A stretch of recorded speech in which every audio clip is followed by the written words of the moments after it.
Welcome to YouTube channel came to fame. और अभी के वीडियो में हम लोग डिस्कस करेंगे नीट PYQ 2024। और इसमें जो क्वेश्चन हम लोग आज डिस्कस करेंगे वो दो चैप्टर से है, इलेक्ट्रोकेमिस्ट्री एंड केमिकल काइनेटिक्स। इसमें फर्स्ट क्वेश्चन है match list one with list to.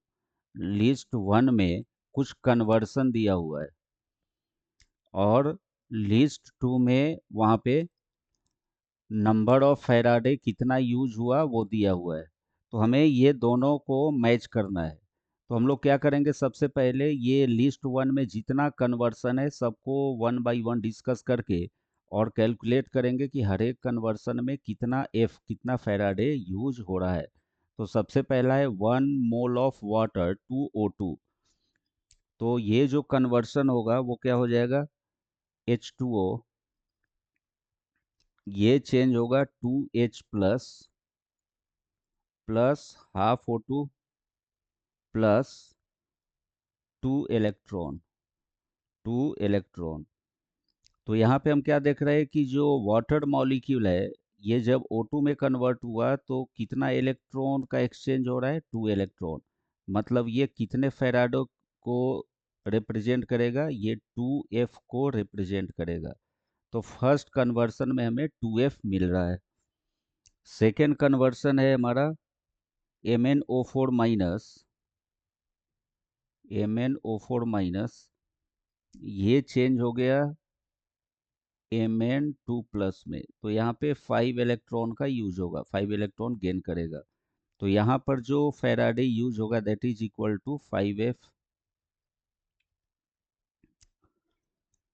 उसके बाद है कैल्शियम 2 प्लस। तो कैल्शियम 2 प्लस प्लस 2 इलेक्ट्रॉन ये दे देगा कितना, कैल्शियम। अब यहाँ पे दिया है कि 1.5 मोल के लिए कितना होगा। तो 1 मोल को प्रिपेयर करने के लिए 2 इलेक्ट्रॉन यूज हो रहा है। तो 1.5 मोल के लिए, फॉर 1.5 मोल ये जो वैल्यू है वो कितना हो जाएगा, तो 2 × 1.5 इक्वल्स टू 3F। मतलब यहाँ पे हमें मिलेगा 3F। और एक नेक्स्ट है कि Fe2 प्लस जो है ये चेंज हो रहा है किसमें, Fe3 प्लस में। तो Fe3 प्लस में चेंज होने का मतलब ऑक्सीडेशन हुआ यहाँ पे 1 इलेक्ट्रॉन, मतलब इससे हमें मिलेगा क्या, 1 फैराडे। तो हम हर एक कन्वर्सन में हम लोग क्या किए, नंबर ऑफ फैराडे को सिलेक्ट कर लिए यहाँ पे।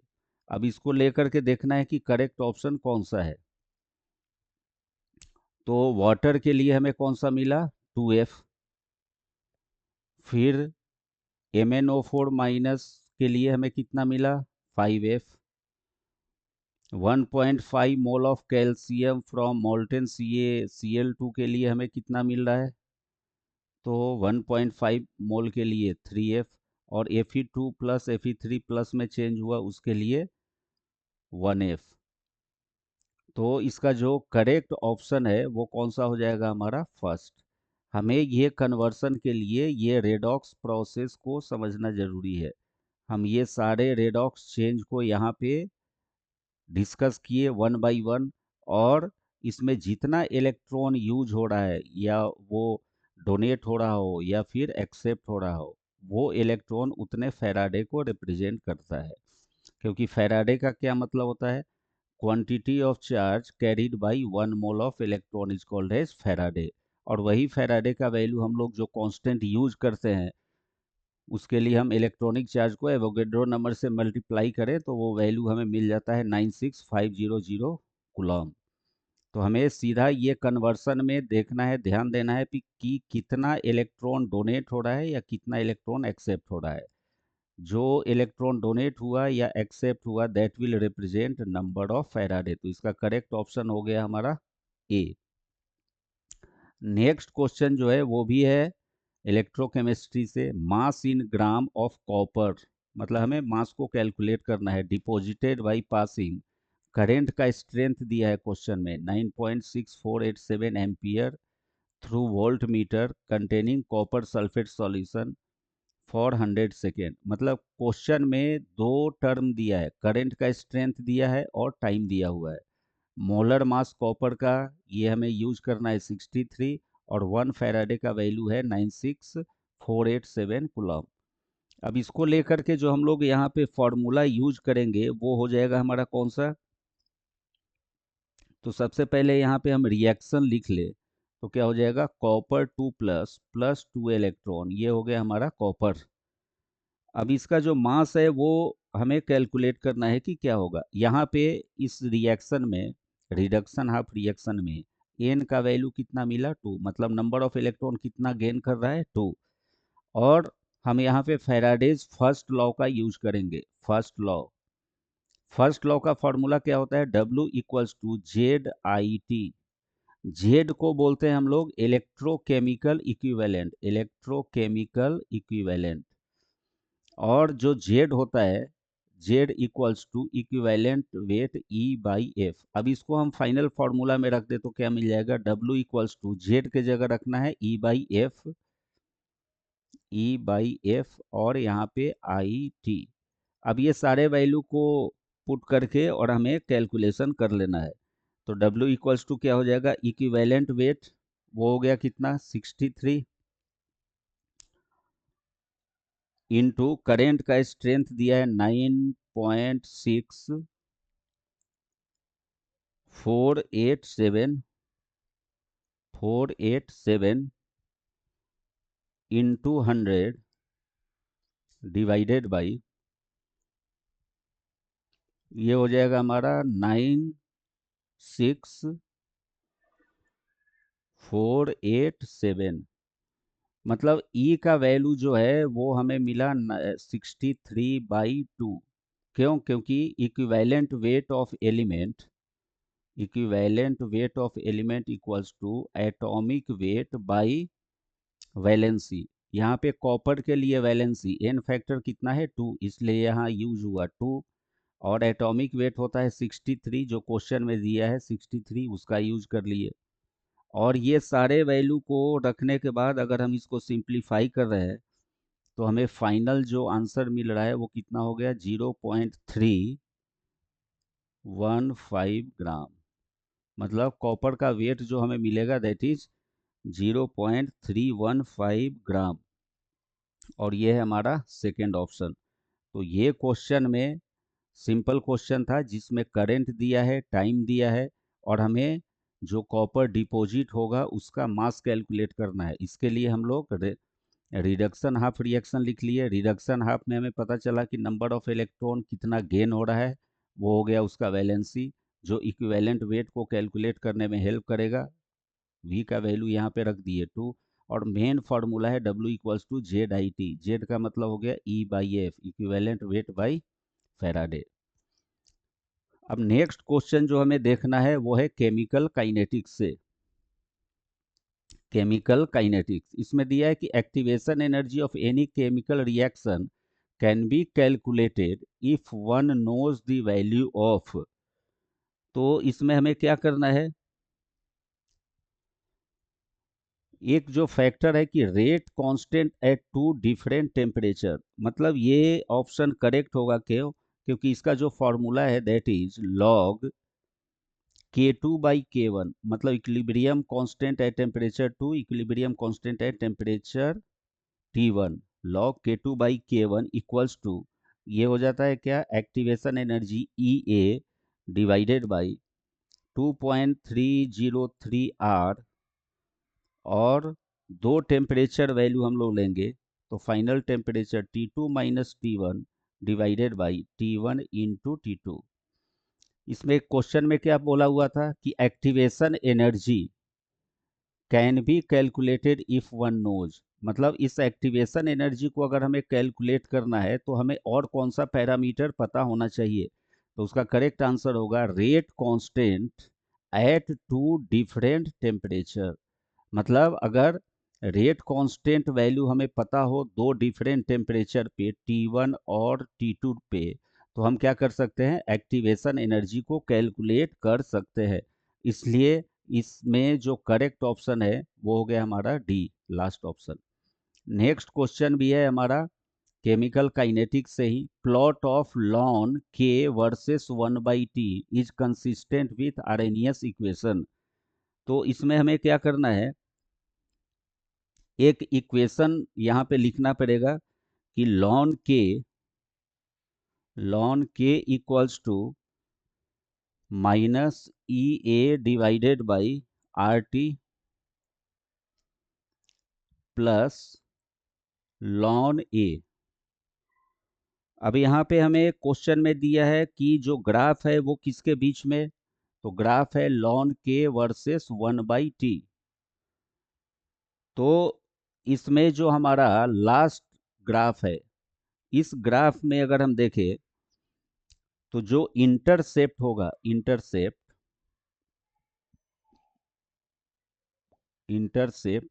ये हो जाएगा कितना, लॉन ए, लॉन ए ये हो गया इंटरसेप्ट। मतलब ये जो फॉर्म मिला है इस इक्वेशन में, ln k equals to minus E A by R T plus ln A, ये हो गया हमारा इंटरसेप्ट।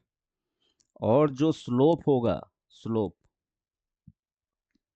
वो स्लोप का वैल्यू कितना है, तो इसका वैल्यू है minus E A by R, minus E A by R. तो ये जो ग्राफ है लॉन के वर्सेस 1/t में, इसमें हमें इंटरसेप्ट इस इक्वेशन से मिल रहा है लॉन ए, और स्लोप मिल रहा है minus E A by R. इसलिए ये जो डी ऑप्शन है ये करेक्ट रिप्रेजेंटेशन है किसके बीच में ग्राफ, तो लॉन के वर्सेस 1/t। तो करेक्ट आंसर हुआ हमारा डी। और नेक्स्ट क्वेश्चन है हमारा केमिकल काइनेटिक्स से ही। इसमें क्या है कि rate of reaction quadruples when temperature change हो रहा है 27 से 57। कैलकुलेट एनर्जी ऑफ एक्टिवेशन, इसमें डेटा दिया है, आर का वैल्यू यूज करना हमें 8.314 और लॉग 4 का वैल्यू इतना दिया हुआ है।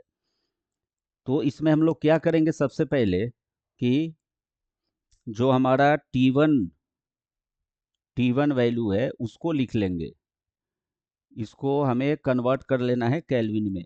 तो T1 हो गया 27 डिग्री सी, का मतलब हो गया 300 के, और T2 का जो वैल्यू है वो हो जाएगा 57 प्लस 273, ये आ जाएगा हमारा 330 के, 330 के।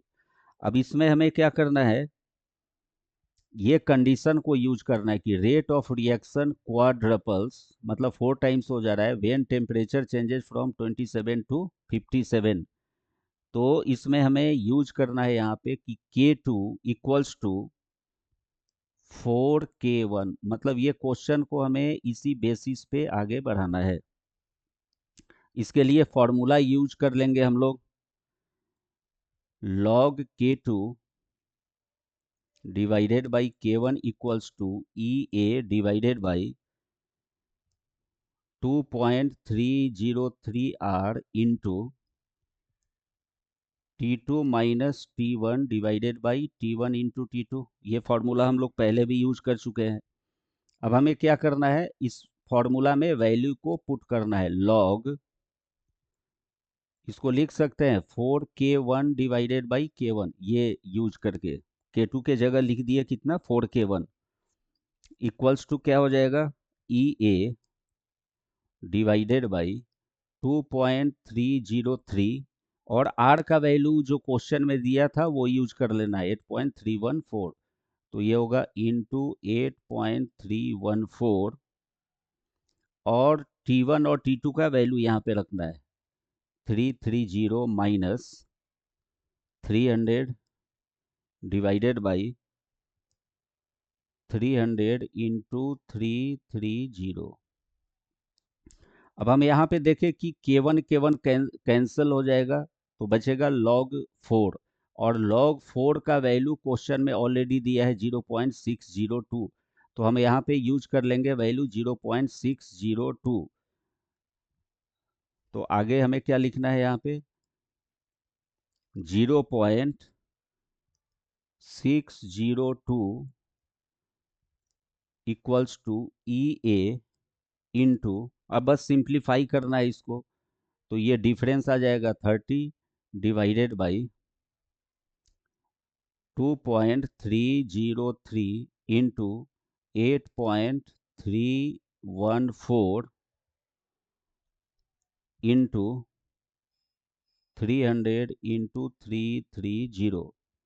अब ये सबको सिंप्लीफाई करेंगे तो हमें ई ए एक्टिवेशन एनर्जी का जो वैल्यू है वो कितना मिलेगा। सिंप्लीफाई करने के बाद 3804.03 जूल। अब इसको हमें सिंपली किलो जूल में कन्वर्ट कर देना है, तो ये किलो जूल में कितना हो जाएगा 38.04 किलो जूल। तो फाइनल आंसर जो होगा हमारा वो हो गया 38.04 किलो जूल। अब इसमें हमें देखना है कि ऑप्शन कौन सा आ रहा है। तो ऑप्शन है 38.04 किलो जूल पर मोल, ये करेक्ट होगा। और जो रिमेनिंग ऑप्शन दिया हुआ था वो ऑप्शन है कौन सा हमारा। तो जो सेकेंड ऑप्शन था इस क्वेश्चन का वो है 380.4 किलो जूल पर मोल। थर्ड ऑप्शन है 3.80 किलो जूल पर मोल। और लास्ट ऑप्शन है 3804 किलो जूल पर मोल। तो करेक्ट आंसर हमें मिला फर्स्ट। तो ये क्वेश्चन के लिए जो हमारा मेन इंपॉर्टेंट फॉर्मूला है वो कौन सा है कि eight to temperature T1 T2 जो हमारा रेट कांस्टेंट का वैल्यू होगा K2 K1, उसका ये फॉर्मूला है log K2 by K1 activation energy EA divided by 2.303 R, मतलब गैस कांस्टेंट, और ये टेम्परेचर का टर्म। और ये क्वेश्चन में एक कंडीशन लगा हुआ था कि K2 equals to 4 times K1। उसका यूज हम यहाँ पे करके हमें मिला log 4, और log 4 का वैल्यू ऑलरेडी दिया था। और बाद बाकी जो हमारा दो टेम्परेचर डिग्री सी में था उसे हमें केल्विन में कन्वर्ट कर लेना है। इतना काम करने के बाद, ये कन्वर्सन के बाद, ये फॉर्मूला बहुत इंपॉर्टेंट है केमिकल काइनेटिक्स का, आरएनएस इक्वेशन से, जहाँ पे हम दो टेम्परेचर पे K1 K2 को कैलकुलेट करते हैं। और सारे वैल्यू को इस एक्सप्रेशन में रखने के बाद हम ईए को कैलकुलेट कर लिए। और ईए का जो वैल्यू आया पहले हमें मिला जूल में, ऑप्शन जो था वो दिया था किलो जूल, तो जूल को हम लोग सिंपली कन्वर्ट कर लिए किसमें, किलो जूल में। तो इस तरह से आज के वीडियो में हम लोग केमिकल काइनेटिक्स के साथ साथ हम लोग इलेक्ट्रोकेमिस्ट्री का कुछ क्वेश्चन सॉल्व किए। और ये जो इलेक्ट्रोकेमिस्ट्री का क्वेश्चन है ये बहुत सिंपल है लेकिन कंसेप्चुअल है। फर्स्ट क्वेश्चन में क्या करना था हमें, हर एक कन्वर्सन में हमें ये देखना है कि कितना नंबर ऑफ इलेक्ट्रॉन यूज हो रहा है, चाहे वो डोनेट होता हो या एक्सेप्ट। उससे नंबर ऑफ इलेक्ट्रॉन को हम लोग नंबर ऑफ फैराडे में कंसीडर करके ये आंसर निकाले। सेकेंड क्वेश्चन जो था इलेक्ट्रोकेमिस्ट्री का, फैराडेज फर्स्ट लॉ पे है, जहाँ पे ये फॉर्मूला यूज करना है W equals to Z I T. Z मतलब इलेक्ट्रोकेमिकल इक्विवेलेंट, उसका फॉर्मूला होता है equivalent weight by F. Equivalent weight copper के लिए हम कैसे निकाल सकते हैं, तो उसका atomic weight by valency. Valency मतलब हो गया एन फैक्टर, मतलब कितना इलेक्ट्रॉन यूज हो रहा है, तो दो इलेक्ट्रॉन यूज हुआ तो 63/2। और इस फॉर्मूला में रखने के बाद हमें ये आंसर मिला। उसके बाद केमिकल काइनेटिक्स से जो भी क्वेश्चन यहाँ पे पूछा हुआ है वो है कांस्टेंट के का टेम्परेचर टी पे डिपेंडेंसी, उसको लेकर के एक्टिवेशन एनर्जी का एक्सप्रेशन लिखा हुआ है। और उसी बेस्ड, ये फर्स्ट क्वेश्चन हो गया हमारा केमिकल काइनेटिक्स का, आरएनएस इक्वेशन बोलते हैं इसको। जो हमारा नेक्स्ट क्वेश्चन था ग्राफ वाला, वहां पर भी हम आरएनएस इक्वेशन का यूज किए, जहां पे एक्टिवेशन एनर्जी और के बीच में रिलेशन है एट पार्टिकुलर टेम्परेचर। जहां पे हमें एक इक्वेशन मिला y equals to M X plus C, intercept हो गया लॉन ए, और स्लोप हो गया माइनस ए बाई आर। इसको लेकर के ये करेक्ट ऑप्शन है। और जो लास्ट क्वेश्चन था केमिकल काइनेटिक्स का, वो भी हमारा आरएनएस इक्वेशन पे ही डिपेंडेंट है, उसी फॉर्मूला को फॉलो कर रहा है कि कांस्टेंट K2 और K1 को हम लोग कैलकुलेट कर रहे हैं eight to temperature T1 T2, जहाँ पे हम वैल्यू को पुट करके और एक्टिवेशन एनर्जी को कैलकुलेट कर लिए। तो बहुत कंसेप्चुअली हम ये सारे क्वेश्चन को डिस्कस किए यहाँ पे। अगर इससे रिलेटेड कोई डाउट है तो आप कमेंट बॉक्स में पूछ सकते हैं। नेक्स्ट वीडियो जो होगा वो हम फिर से प्रिपेयर करेंगे नीट PYQ 2024, और जो रिमेनिंग चैप्टर का क्वेश्चन है उससे हम बहुत जल्दी अभी यहाँ पे सॉल्व करेंगे। Thank you.